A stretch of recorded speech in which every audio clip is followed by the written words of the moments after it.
കർത്താവേ, നിന്റെ ഉന്നതമായ നാമത്തിന് സ്തോത്രം ചെയ്യുന്നു. പരിശുദ്ധ കുഞ്ഞുങ്ങളെ കൂടെ നിർത്തണേ. കർത്താവേ, നിന്റെ ഉന്നതമായ നാമത്തിന് സ്തോത്രം ചെയ്യുന്നു.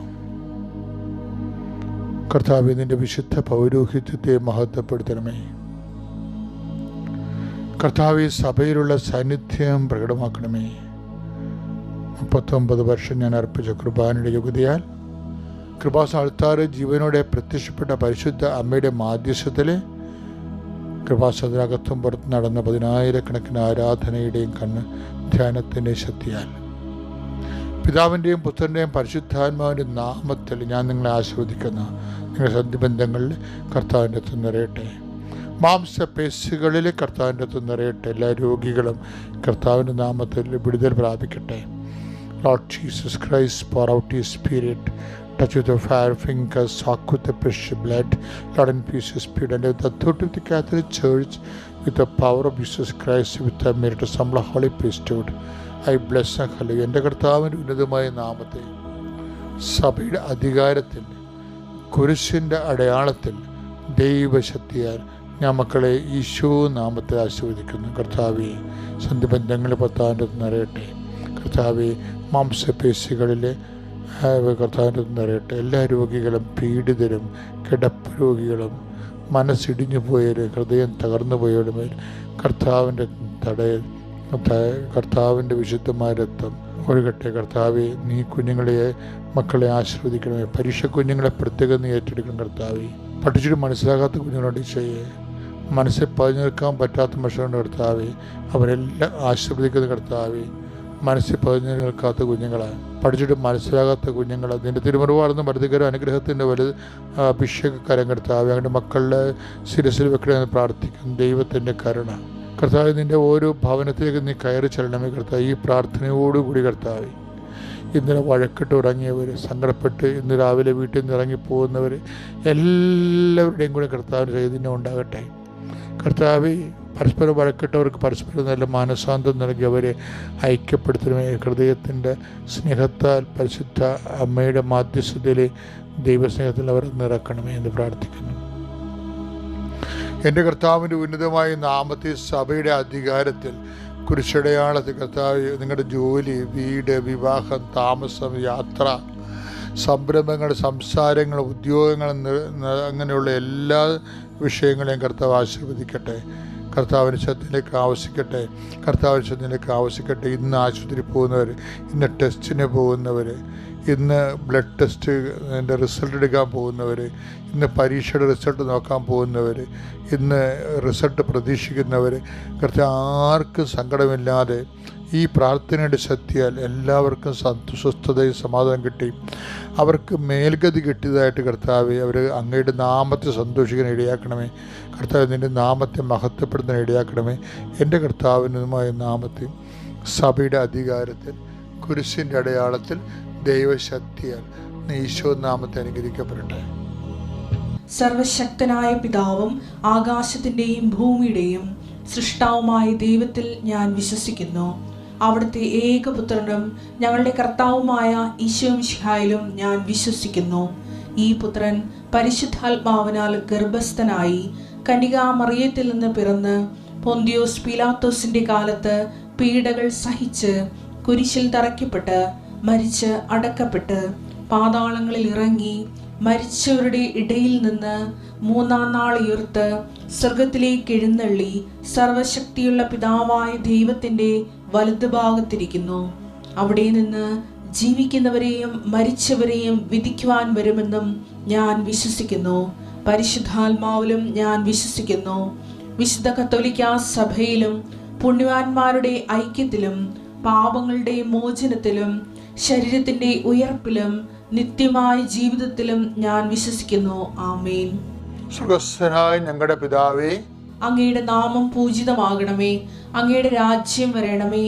അങ്ങയുടെ തിരുമനസ് സ്വർഗത്തിലെ പോലെ ഭൂമിയിലും ആകണമേ. അന്നു വേണ്ടുന്ന ആഹാരം ഇന്ന് ഞങ്ങൾക്ക് തരണമേ. ഞങ്ങളോട് തെറ്റ് ചെയ്യുന്നവരോട് ഞങ്ങൾ ക്ഷമിക്കുന്നത് പോലെ ഞങ്ങളുടെ തെറ്റുകൾ ഞങ്ങളോടും ക്ഷമിക്കണമേ. ഞങ്ങളെ പ്രലോഭനത്തിൽ ഉൾപ്പെടുത്തരുതേ, തിന്മയിൽ ഞങ്ങൾ രക്ഷിക്കണമേ. ആമേൻ. നന്മ തെളിഞ്ഞു മറിയമേ, സ്വസ്തി. കർത്താവ് അങ്ങയുടെ കൂടെ സ്ത്രീകളിൽ അങ്ങ് അനുഗ്രഹിക്കപ്പെട്ടവളാകുന്നു. അങ്ങയുടെ ഉദരത്തിൻ ഫലമായി ഈശോ അനുഗ്രഹിക്കപ്പെട്ടവനാകുന്നു. പരിശുദ്ധ മറിയമേ, തമ്പുരാന്റെ അമ്മേ, പാപികളായ ഞങ്ങൾക്ക് വേണ്ടി ഇപ്പോഴും ഞങ്ങളുടെ മരണസമയത്തും തമ്പുരാനോട് അപേക്ഷിക്കണമേ. ആമേൻ. നമ്മൾ പ്രാർത്ഥിക്കുന്നവരെ readymade instant breakfast ready to eat എന്നും പറഞ്ഞ് നമ്മളുടെ ഈ ഫാസ്റ്റ് ഫുഡ് പോലെ ദൈവതിരുസന്നിധിയിൽ നിന്ന് അനുഗ്രഹം ചില സമയത്ത് പ്രതീക്ഷിക്കരുത്. എന്താ കാര്യം വെച്ച് കഴിഞ്ഞാൽ, പ്രാർത്ഥനയുടെ ഉത്തരങ്ങളിലുള്ള മൗനങ്ങൾ നമ്മൾ ശ്രദ്ധിക്കണം. ചില പ്രാർത്ഥനകളുടെ ഇടയിൽ ഈശോ ഒരു മൗനം പാലിക്കണ കാണാം. ഈശോക്ക് പണ്ട് മുതലേ ഉള്ളൊരു വിഷയമാണ്. അതിൻ്റെ സമയമായില്ല എന്നുണ്ടെങ്കിൽ കർത്താവ് മൗനം പാലിക്കും. കാനായിലെ കല്യാണത്തിലും അങ്ങനെ ഈശോ മൗനം പാലിച്ചായിരുന്നേ. അവർക്ക് വീഞ്ഞില്ല എന്ന് അമ്മ പറയുമ്പോൾ 2:3 യോഹന്നാൻ്റെ സുവിശേഷം, അവർക്ക് വീഞ്ഞില്ലെന്ന് പറയുമ്പോൾ ഈശോ പറഞ്ഞു, എനിക്കും നിനക്കും എന്ത്, എൻ്റെ സമയം ഇനി സമാഗതമായില്ലല്ലോ എന്ന് പറഞ്ഞിട്ട് പിന്നെ എന്താണ്, മൗനമാണ്. നെഗറ്റീവാണത്. ആ അമ്മയുടെ ആപ്ലിക്കേഷൻ നെഗറ്റീവ് അടിച്ചതിന് ശേഷം അത് മൗനമാണ്. പിന്നെ ഈ മൗനത്തിൻ്റെ ഗ്യാപ്പാണ് അമ്മയുടെ സ്പേസ് ആയിട്ട് എടുക്കുന്നത്.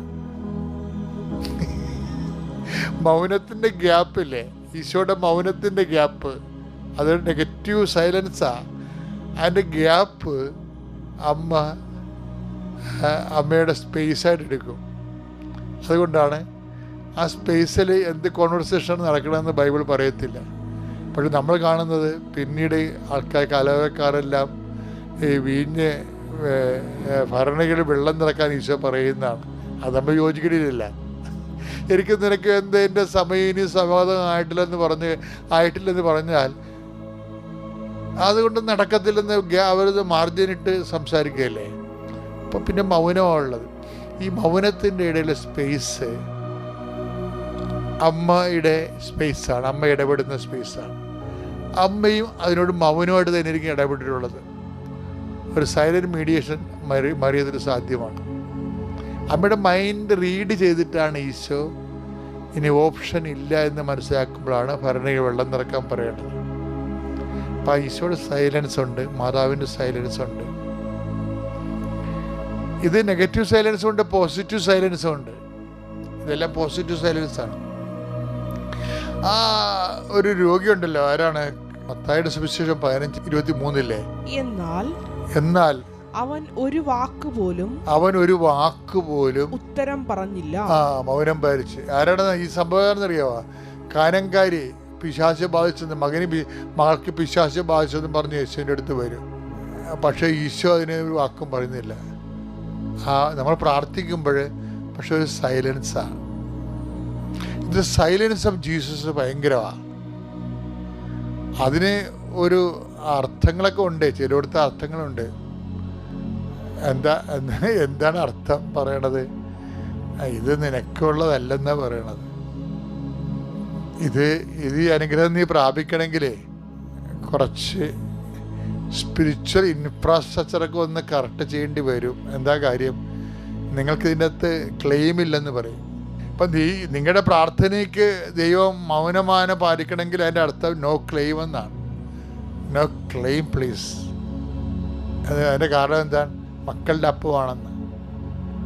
മക്കളുടെ അപ്പമാണ്, അതാണ് ക്ലെയിം. നിങ്ങൾക്കുള്ളതല്ല എന്ന് വെച്ച് കഴിഞ്ഞാൽ മക്കളാരാണ്? മക്കൾ വിശ്വാസികളല്ലേ. അപ്പോൾ അവൾ വിശ്വാസികളല്ലെന്നല്ല പറഞ്ഞത്. കർത്താവിന് അവളിൽ പിശാചിനെ പുറത്താക്കാൻ ആവശ്യമായ ഒരു വിശ്വാസത്തിൻ്റെ അത്രയും അവൾക്ക് അനുഗ്രഹം വാങ്ങൽ ശേഷിയില്ല. അത്രയും അവൾ വളർന്നിട്ടില്ല. ചുമ്മാ കാഷ്വലായിട്ട് ആരൊക്കെ പറഞ്ഞ് രക്തസാരോ സുഖപ്പെട്ട് കാനായി വെള്ളം വീഞ്ഞാക്കിയതൊക്കെ കേട്ടപ്പോൾ പാവപ്പെട്ടവളി പെടച്ചലി വന്നതാണ്. പക്ഷേ ആസ്തി കൊടുക്കാനുള്ള ആസ്തിയില്ല. നിങ്ങളുടെ കൈവശം എത്ര അപ്പം ഉണ്ടെന്നൊക്കെ ഈശോ ചോദിക്കണില്ലേ? ഇപ്പം കൈവശമുള്ളത് പ്രധാനപ്പെട്ടതാണ്. അപ്പമില്ലെങ്കിലും വിശ്വാസം വേണ്ടേ? ഇതിന് പറ്റിയ വിശ്വാസമുണ്ട്. തക്ക വിശ്വാസം എന്ന് ബൈബിളിലുണ്ട്. തക്ക വിശ്വാസം, സുഖം പ്രാപിക്കാൻ തക്ക വിശ്വാസം ഉണ്ടെന്ന് കണ്ട് മുടന്തനോട് എഴുന്നേറ്റ് മധ്യത്തിൽ നിൽക്കാൻ പറയുന്നുണ്ട്. അപ്പോസ്തല പ്രവർത്തനം 14 അധ്യായം 8 വാക്യം 9 വാക്യം. കാലുകൾക്ക് സ്വാധീനമില്ലാത്ത ഒരുവൻ, കാലുകൾക്ക് സ്വാധീനമില്ലാത്ത ഒരുവൻ ലിസ്ത്രായിൽ ഉണ്ടായിരുന്നു. ജന്മനാ മുടന്തനായിരുന്ന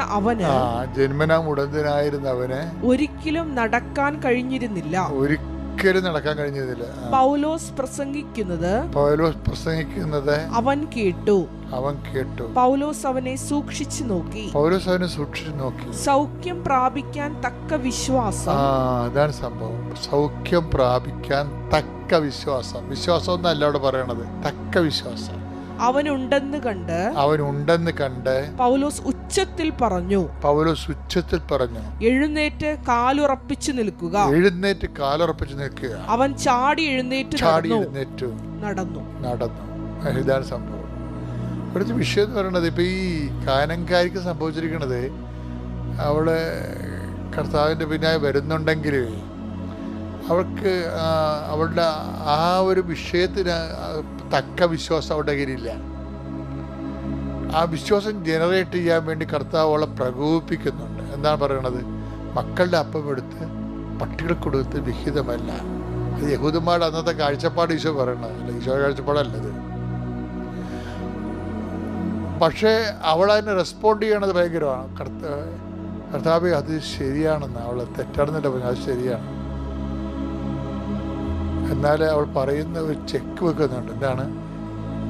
പട്ടികളും നായ്ക്കളും യജമാനന്മാരുടെ മേശയിൽ നിന്ന് വീഴുന്ന അപ്പക്കഷ്ണങ്ങൾ തിന്നാറുണ്ടല്ലോ. അപ്പോഴാണ് ഈശോ പറയണത്, woman your faith is great. അപ്പോഴാണ് തക്ക വിശ്വാസം ഉണ്ടായത്. എളിമയോടെ വിശ്വാസം ഏറ്റുപറയണം ദൈവത്തെ. അപ്പം അതുകൊണ്ടാണ് പല കാര്യങ്ങളും മൗനം വരണ കാര്യം. അതാണ് കർത്താവ് മൗനമായിരിക്കുന്നതിൻ്റെ കാര്യം. ഇപ്പോൾ പറഞ്ഞിട്ടുണ്ടല്ലോ, കർത്താവ് മൗനം, അവളോട് ആദ്യം മൗനമായിട്ട്. ഇപ്പം മൗനമാണെന്ന് പറയുമ്പോൾ നിങ്ങൾ ചില പ്രാർത്ഥനകൾക്കും കർത്താവ് മൗനമായി കാട്ടിട്ട് മാസങ്ങളായി കാണും. അതിൻ്റെ കാര്യം നിങ്ങളുടെ വിശ്വാസം തക്ക വിശ്വാസം ഇല്ലാത്തതുകൊണ്ടാണ്. തക്ക വിശ്വാസമാണെങ്കിൽ അതിൻ്റെ അകത്ത് നമുക്ക് നല്ല മുതൽമുടക്കുണ്ടാകും. മീൻഫുള്ളായിട്ടൊക്കെ കർത്താവിൻ്റെ കാര്യങ്ങൾ നമ്മൾ ചെയ്യേണ്ടി വരും. സുവിശേഷമൊക്കെ മറ്റുള്ളവരുടെ മുമ്പിൽ പ്രഖ്യാപിക്കേണ്ടി വരും. ദൈവത്തിന് പ്രയോജനമുള്ള വ്യക്തികളായി മാറേണ്ടി വരും. അതായത് ദൈവഹിതമനുസരിച്ച് പ്രവർത്തിക്കുന്നവരാകാൻ ഞങ്ങൾ എന്ത് ചെയ്യണമെന്ന് ചോദ്യമുണ്ട് ബൈബിളിൽ. യോഹന്നാൻ 6:28 ആണ്. അപ്പോൾ അവർ ചോദിച്ചു ദൈവഹിതമനുസരിച്ച് പ്രവർത്തിക്കുന്നവരാകാൻ ഞങ്ങൾ എന്ത് ചെയ്യണം? യേശു മറുപടി പറഞ്ഞു, ഇതാണ് ദൈവഹിതമനുസരിച്ചുള്ള പ്രവർത്തനം. അവിടുന്ന് അയച്ചവനിൽ വിശ്വസിക്കുക. എങ്ങനെയെങ്കിലും വിശ്വസിച്ചാൽ പോരാ, ആരെങ്കിലും വിശ്വസിച്ചാൽ പറ്റത്തില്ല. അവിടുന്ന് അയച്ചവനിൽ തന്നെ വിശ്വസിക്കണം. വിശ്വാസത്തിൽ തന്നെ തക്ക വിശ്വാസം ഉണ്ടാകണം. യേശുക്രിസ്തുവിലുള്ള നമ്മുടെ തക്ക വിശ്വാസം. എന്തെങ്കിലും ജീവിതത്തിൻ്റെ ഒരു വിധി വൈപരീത്യങ്ങൾ വരുമ്പോൾ എന്നാൽ കിടക്കുന്ന ചട്ടിങ്കലോ എന്നും പറഞ്ഞുകൊണ്ട് പോകരുത്. കർത്താവ് തന്നെ അവരെ പ്രകോപിപ്പിക്കാൻ, നായ്ക്കല്ല അപ്പം എടുത്ത് പട്ടികൾ കൊടുക്കുക എന്ന് പറയുമ്പോൾ എന്നാൽ നിങ്ങൾ പോയി വെട്ടിപ്പിടുക്കത്തിനെന്ന് പറഞ്ഞ് അവർ വേണേൽ പോകാം, പ്രകോപിപ്പിച്ച് പോകാം. അവർക്ക് തക്ക വിശ്വാസം ഇല്ലാന്നുണ്ടെങ്കിൽ അവർ പോകും. അങ്ങനെയുള്ള കളയാൻ വേണ്ടി തന്നെയാണ് ചിലപ്പോൾ മൗനം പാലിക്കണ കർത്താവ്. എപ്പോഴും നമ്മൾ ശ്രദ്ധിക്കണം. അപ്പം നമ്മളുടെ നിലപാട് കറക്റ്റ് ചെയ്യണം. അതായത് ഞാനൊരു ആവശ്യത്തിൻ്റെ പേരിൽ വന്നതല്ല, ഞാൻ അങ്ങനെ വിശ്വസിക്കുന്നത് കൊണ്ട് വന്നതാണ്. നമ്മൾക്ക് പലപ്പോഴും വരുന്നത് നമ്മുടെ അക്കൗണ്ടിലാണ് നമ്മൾ ദൈവത്തെ സമീപിക്കുന്നത്. നമ്മുടെ ഒരു ആവശ്യത്തിൻ്റെ പേരിൽ പരീക്ഷ ജയിക്കാൻ വേണ്ടി എന്നല്ല. ആ പ്രാധാന്യം പരീക്ഷയ്ക്കും വിഷയത്തിനുമല്ല. അങ്ങേ ഞാൻ വിശ്വസിക്കുന്ന കൊണ്ട്, അങ്ങേ ഞാൻ സ്നേഹിക്കുന്നത് കൊണ്ട് ഞാൻ ഈ വിഷയം അങ്ങേ സമർപ്പിക്കുന്നു. അപ്പോൾ ഒരു ചെറിയ പാരഡൈം ഷിഫ്റ്റ് ഉണ്ട്, അല്ലെങ്കിൽ യൂട്ടേൺ എടുക്കേണ്ടി വരും. അത് എന്നുവെച്ചാൽ വിഷയത്തിനല്ല പ്രാധാന്യം, മറിച്ച് ദൈവത്തിനായിരിക്കണം പ്രാധാന്യം. അങ്ങനെ ഇത് നിങ്ങളുടെ പ്രാർത്ഥന റീമോൾഡ് ചെയ്യണം, റീസ്ട്രക്ചർ ചെയ്യണം. അപ്പോൾ കർത്താവ് സംസാരിക്കാൻ തുടങ്ങും. നിങ്ങളോടും കർത്താവ് സംസാരിക്കാൻ തുടങ്ങാൻ പറ്റുന്ന രീതിയിൽ നിങ്ങൾ ആധ്യാത്മികമായിട്ട് വളരട്ടെ. പിതാവിൻ്റെയും പുത്രൻ്റെയും പരിശുദ്ധാത്മാവിൻ്റെയും നാമത്തിൽ. ദൈവത്തിൻ്റെ പോർഷൻ അത് നമ്മൾ ഉറപ്പ് വരുത്തണം. ദൈവത്തിൻ്റെ പോർഷൻ ദൈവത്തിന് കൊടുക്കാനുള്ളത്. അതുകൊണ്ടാണ് നിങ്ങളോട് ഞാൻ സാക്ഷ്യം പറയണം, സാക്ഷ്യം പറയാതെന്നില്ലെങ്കിൽ പിന്നെ നിങ്ങൾ ഇനി കൃപാസനത്തിൽ വരണ്ട എന്നൊക്കെ പറഞ്ഞത് എന്താണ്? സാക്ഷ്യം ദൈവത്തിൻ്റെ പോർഷനാണ്, നമ്മുടെ അല്ല, നമ്മുടെ നിയോഗമാണ്. അത് ദൈവം സാധിച്ചു തന്നു കഴിഞ്ഞാൽ ഉടനെ പരിപാടി. പിന്നെ അടുത്ത നടപടി എന്താണ്? ദൈവത്തിൻ്റെ പങ്ക് കൊടുക്കണം. ദൈവത്തിന് കൊടുക്കാനുള്ള മഹത്വം കൊടുക്കുമ്പോൾ എന്ത് സംഭവിക്കണം? നിങ്ങളിലൂടെ ആയിരക്കണക്കിന് മനുഷ്യൻ, ഇപ്പോൾ ആ അച്ഛൻ്റെ സാക്ഷ്യമില്ലേ, അത് അപ്പ് ചെയ്ത് കഴിഞ്ഞാൽ എങ്ങനെയാലും 1,00,000 പേര് ആ സാക്ഷ്യം കാണും. ആ 1,00,000 പേര് സാക്ഷ്യം കാണുമ്പോൾ അതിൻ്റെ അകത്ത് പല അച്ഛന്മാരും കാണും. ഇപ്പോഴെന്ന് വെച്ച് കഴിഞ്ഞാൽ ആൾക്കാരെല്ലാവരും തന്നെ ഇപ്പോഴ് അച്ഛൻ്റെ ഡെയിലി ബ്രെഡും അതുപോലെ ഇതെല്ലാം ആൾക്കാർ സ്റ്റാറ്റസ് ഇടുന്നുണ്ട്. ജർമ്മനിയിൽ നിന്ന് ഒരു ദിവസം എൻ്റെ സഹോദരൻ ഒരു ബന്ധു ഇവിടെ കല്യാണം കഴിച്ച് വന്നപ്പോൾ പറഞ്ഞു, അച്ഛാ ജർമ്മനിയിലൊക്കെ പലരും കൃപാസനത്തിൻ്റെ ഡെയിലി ബ്രെഡ് സാക്ഷ്യം ഇടുന്നുണ്ട്, സ്റ്റാറ്റസ് ഇടുന്നുണ്ട്. അങ്ങനെയാണ് ഞാനിത് അറിഞ്ഞതെന്ന്. അങ്ങനെ അതാണ് ജനങ്ങൾ വളരെ വിജിലൻ്റായ രീതിയിൽ സുവിശേഷം നല്ല രീതിയിൽ പ്രചരിപ്പിക്കുന്നുണ്ട് ആൾക്കാർ. അച്ഛൻ ഇവിടെ വന്ന് അച്ഛനൊരു ഡൗട്ടായിരുന്നു, ഈ എലംകുളം അച്ഛനെ, എലന്താനം അച്ഛനൊരു ഡൗട്ടായിരുന്നു, ഇതെന്ത് ഈ ഉടമ്പടി എന്ന് പറയണത്? ഉടമ്പടി വ്യക്തികളും ദൈവവും തമ്മിൽ ചെയ്യണമല്ല, പിന്നെ എന്തിനാണ് മരിയൻ ഉടമ്പടി എന്ന് പറയണത്? അപ്പം ചിലർ പറയാം അത് ഫ്രോഡാണ്, ഇവിടെയുള്ള സാക്ഷ്യങ്ങളെല്ലാം കാശ് കൊടുത്തിട്ട് പറയിപ്പിക്കുന്നതാണെന്നാണ്. സാക്ഷ്യം പറഞ്ഞിട്ടുള്ള പല ആൾക്കാർ ഞങ്ങൾ ഓർത്തത് ഇവിടെ ഒരാൾക്ക് 5,000 രൂപ വെച്ച് കൊടുത്തിട്ടാണ് ഞങ്ങൾ ഈ സാക്ഷ്യം പറയണത്. അതെന്താ പ്രശ്നം വെച്ച് കഴിഞ്ഞാൽ നിങ്ങൾക്കറിയാമല്ല, ഇവിടെ സാക്ഷ്യം പറയുന്നതിന് പോലും ഭയങ്കര പാടാണ്. ക്യൂ നിൽക്കണം, എത്ര നേരം ക്യൂ നിന്നെങ്കിലാണ് ആൾക്കാർക്ക് അത് ഇനി സാക്ഷ്യം അംഗീകരിച്ച് കിട്ടാൻ വലിയ പാടല്ലേ. മുകളിൽ നിന്ന് പറഞ്ഞു വിട്ടാലും താഴെ അത് സ്കാൻ ചെയ്ത് നോക്കുമ്പോൾ അത് അപ്പ് ചെയ്യാൻ പറ്റാത്ത സാക്ഷ്യമാണെങ്കിൽ നിങ്ങൾ ഒപ്പിട്ട് കൊടുക്കുകയുള്ളൂ, പറയിപ്പിക്കത്തില്ലത്. അപ്പോൾ അതാണ് ഇവിടുത്തെ അവസ്ഥ. അത്രയും സാക്ഷ്യം ക്വാളിറ്റി ഉള്ളതുണ്ട് നമ്മുടെ കയ്യിൽ. ഞാൻ പറഞ്ഞു വരുന്നതിൻ്റെ അർത്ഥം എന്ന് പറയണത്, ഇപ്പം അച്ഛൻ തന്നെ ചെയ്യണത് എന്താ? അച്ഛന് അനുഭവങ്ങൾ കിട്ടി. അച്ഛൻ ഇവിടെ ഇത് മരിയൻ ഉടമ്പടി എന്ന് വിളിക്കാൻ കാരണം എന്താണെന്നൊക്കെ പറഞ്ഞ് സംശയിച്ചാണ് പുള്ളി കയറണത്. കയറി മുകളിൽ ചെല്ലുമ്പോൾ തന്നെ എൻ്റെ ക്ലാസ് അച്ഛൻ കേൾക്കും. എന്താ കാര്യം?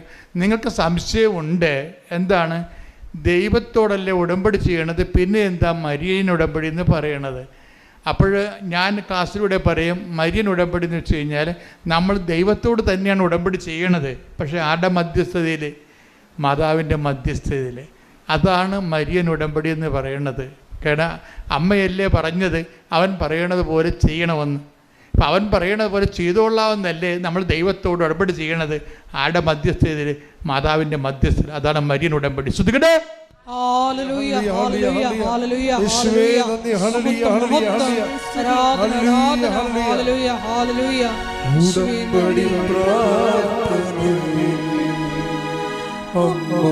ഉടനടി പരിഹാരമേ,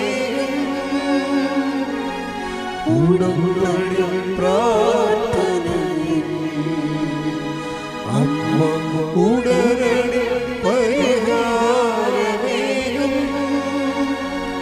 അവൻ പറയുന്നത് ചെയ്തിടുകിൽ ജീവിതം ധന്യമായി തീർന്നിടും. അവൻ പറയുന്നത് ചെയ്തിടുകിൽ ജീവിതം ധന്യമായി തീർന്നിടും. പരിശുദ്ധ പരമ ദിവ്യകാരുണ്യത്തിന് പരിശുദ്ധ പരമ ദിവ്യകാരുണ്യത്തിന് ആരാധനയും സ്തുതിയും പുകഴ്ചയും ഉണ്ടായിരിക്കട്ടെ. അതിനുശേഷം ഇങ്ങേരെ ഒരു മാർച്ച് 7 എന്തോ ഡേറ്റ് ഉടമ്പടി എടുത്തു. അച്ഛൻ ഉടമ്പടി എടുക്കുമ്പോഴേ അച്ഛൻ ഫുൾ കൺവിൻസ്ഡ് ആയിട്ടാണ് ഈ ഉടമ്പടി എടുക്കുന്നത്. ഉടമ്പടി എടുത്തതിന് ശേഷം അച്ഛൻ എല്ലാം അതുക്കു മുമ്പ് തന്നെ അച്ഛൻ മരുന്നുകളെല്ലാം അവസാനിപ്പിക്കും. കാര്യം അച്ഛന് ആന്തരികമായിട്ട് മാതാവ് തോന്നിക്കും ഇത് കറക്റ്റ് വഴിയാണെന്ന് തോന്നിക്കും. നിങ്ങൾ അച്ഛൻ മരുന്ന് ഉപേക്ഷിച്ചെന്ന് പറഞ്ഞ് നിങ്ങൾ മരുന്ന് ഉപേക്ഷിക്കാൻ ഞാൻ പറയത്തില്ല കേട്ടോ. കാര്യം കൃപാസനത്തിൻ്റെ പോളിസി മാറ്റർ ഞാൻ നേരത്തെ പറഞ്ഞിട്ടുണ്ട്. കത്തോലിക്ക സഭ മരുന്നിനെക്കുറിച്ച് എന്ത് പറയുന്നു അതാണ് കൃപാസനത്തിൻ്റെ കോമൺ പോളിസി എന്ന് പറയുന്നത്. സഭ വൈദികനെയും ഡോക്ടർമാരെയും ആശുപത്രിയെയും അതുപോലെ തന്നെ വൈദ്യത്തെയും അതുപോലെ തന്നെ മരുന്നിനെയും ഒക്കെ ദൈവത്തിൻ്റെ ഹീലിംഗ്, ദൈവത്തിൻ്റെ സൗഖ്യദായകമായ പ്രവർത്തനത്തിൻ്റെ മാധ്യമമായിട്ട് തന്നെയാണ് സഭ കാണുന്നത്. അതിലൂടെയും ഡോക്ടർമാരിലൂടെയും മരുന്നിലൂടെയും സുഖപ്പെടുത്തുന്നത് ദൈവം തന്നെയാണ്. ശ്രദ്ധിക്കട്ടെ. ഹല്ലേലൂയ, ഹല്ലേലൂയ, ഹല്ലേലൂയ, ഹല്ലേലൂയ, ഹല്ലേലൂയ, മഹത്വം, മഹത്വം, ആരാധന, ഹല്ലേലൂയ, ഹല്ലേലൂയ. അപ്പോൾ ഈ അച്ഛനെ സംബന്ധിച്ചിടത്തോളം ഉടമ്പടി എടുത്ത് ഇപ്പം അച്ഛൻ്റെ ഹീമോഗ്ലോബിൻ എത്രയാണ്? 7.6. അതുപോലെ തന്നെ പിന്നീട് ഓരോ ദിവസം ചെല്ലും തോറും ഈ 2 പോയിൻ്റ് ഉടമ്പടി എടുത്തതിന് ശേഷം ഒരു മരുന്ന് ഉപയോഗിക്കാതെ ഈ ഹീമോഗ്ലോബിൻ കൂടാൻ തുടങ്ങി.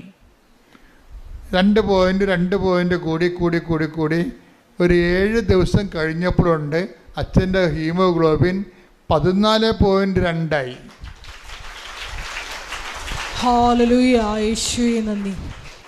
അപ്പോഴച്ഛൻ ഉടനെ അത് ബോഡിയിൽ ഹീമോഗ്ലോബിൻ കൂടി അറിയാവില്ല, ബോഡിയിൽ ഉടനെ അത് ഫീൽ ചെയ്യും, കരുത്ത് തോന്നും, നമുക്ക് ഊർജ്ജസ്വലതയും തോന്നും. അപ്പം അച്ഛൻ വളരെ ഓക്കെയായി. അപ്പോൾ അച്ഛൻ്റെ മനസ്സിൽ പറഞ്ഞ അദ്ദേഹം എന്താ ചെയ്തത് വെച്ചാൽ, എന്നിട്ട് അദ്ദേഹം പറയുന്നുണ്ട്, ഞാൻ ഉടമ്പടി ഹീലിംഗ് പ്രോസസ്സിൽ ഇരിക്കുമ്പോൾ പോലും ഞാൻ ചെയ്തതെല്ലാം വൃത്തിയായിട്ടാണ് ചെയ്തത്. ഞാൻ 5 പത്രം മേടിച്ചുകൊണ്ട് 5 തരം പത്രം മേടിച്ചുകൊണ്ട് പോകും. 5 തരമാണേ. എന്തൊക്കെയാണ്? മലയാളം, ഇംഗ്ലീഷ്, കന്നഡ, തെലുങ്ക്, ഹിന്ദി. അപ്പോൾ ഒരു വൈദികൻ ചെയ്യണതാണ്. അച്ഛന് ആ ഓരോ കൂട് പത്രം മേടിക്കുകയാണ്. അപ്പോൾ എന്തുമാത്രം മാതാവ് ബോധ്യം കൊടുത്തിട്ടുണ്ട്. എന്തുകൊണ്ടാണ് ഇത്രയും പെട്ടെന്ന് അച്ഛൻ്റെ ഹീലിംഗ് ഉണ്ടായതെന്ന് പറഞ്ഞു കഴിഞ്ഞാൽ അച്ഛൻ്റെ പ്രേക്ഷിത പ്രവർത്തനം ഓക്കെയാണ്. കാര്യം എന്താ? പൗലോസ് അപ്പോസ്തലൻ പറഞ്ഞത്, ഈ പത്രത്തിലാണല്ല കളി മുഴുവൻ ഇരിക്കണത്. അല്ല, ഇവിടെ കൃപാസനത്തിൻ്റെ അറ്റാക്ക് അകത്തുനിന്നും പുറത്തുനിന്നും ഒക്കെ പരാതികൾ കിട്ടുന്നത് എന്താണ്? അപ്പോൾ ഞങ്ങൾക്ക് പത്രത്തെക്കുറിച്ച് ഞങ്ങൾക്ക് ചിരി വരും. എന്താ കാര്യം അറിയാമോ? പത്രം നന്നായി പ്രവർത്തിക്കുകയും അതേസമയം തന്നെ സുവിശേഷം നന്നായി പ്രചരിക്കുകയും സാക്ഷികൾ കൂടുതലുണ്ടാകുകയും ചെയ്യുമ്പോഴേ സത്താന് തീർച്ചയായിട്ടും വിറവലുണ്ടാവും. അവൻ്റെ വിറവൽ, അവൻ്റെ ഓരോ തരത്തിലുള്ള മനസ്സിലുണ്ടാകുന്ന അസ്വസ്ഥങ്ങൾ വ്യക്തികളിലൂടെയും ഓരോരോ സംവിധാനങ്ങളിലൂടെയും നമ്മളിങ്ങനെ അലട്ടിക്കൊണ്ടിരിക്കും. അപ്പം ആദ്യം ഞങ്ങൾക്ക് അത് മനസ്സിലായില്ല, പിന്നീട് മനസ്സിലായപ്പോൾ ഞങ്ങൾക്ക് ഭയങ്കര സന്തോഷമായി. എന്താ കാര്യം? അത്ര തീവ്രമായിട്ട് സുവിശേഷ വേല പത്രത്തിലൂടെ നടക്കുന്നുണ്ട്.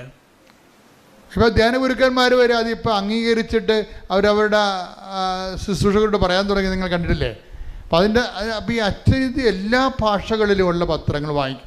അച്ഛൻ ബാംഗ്ലൂർ വർക്ക് ചെയ്യുന്ന കാരണം ഈ കക്ഷികൾ എല്ലാവരും ഉണ്ട്. തെലുങ്കരുണ്ട്, കർണാടകക്കാരുണ്ട് അവിടെ, അതുപോലെ തന്നെ ഹിന്ദിക്കാരുണ്ട്, ഇംഗ്ലീഷുകാരുണ്ട്, മലയാളികളുണ്ട്.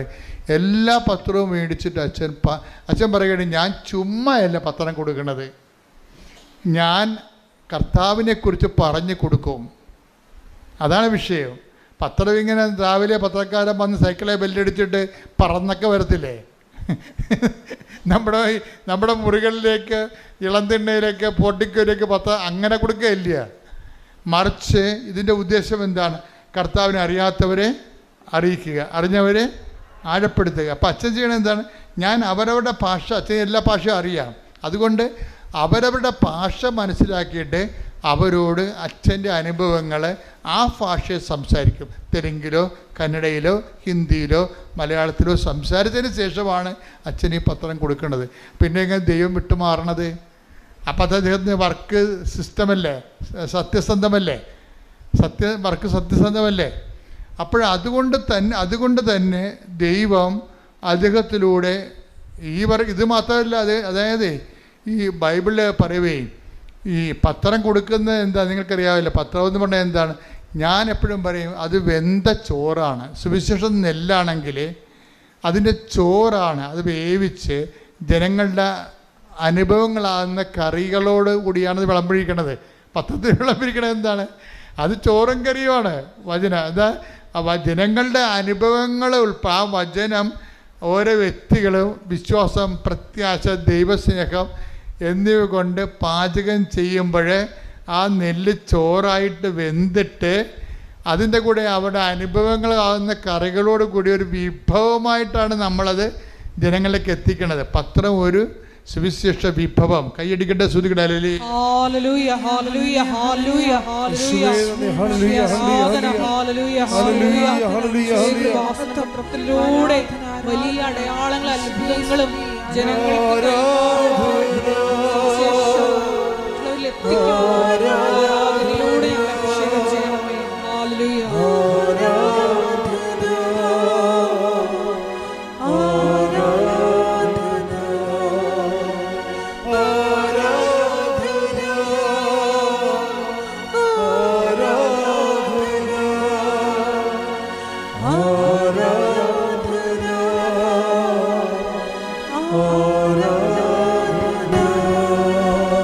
പരിശുദ്ധ പരമ ദിവ്യകാരുണ്യത്തിന് നേരവും ആരാധനയും സ്തുതിയും പുകഴ്ചയും ഉണ്ടായിരിക്കട്ടെ.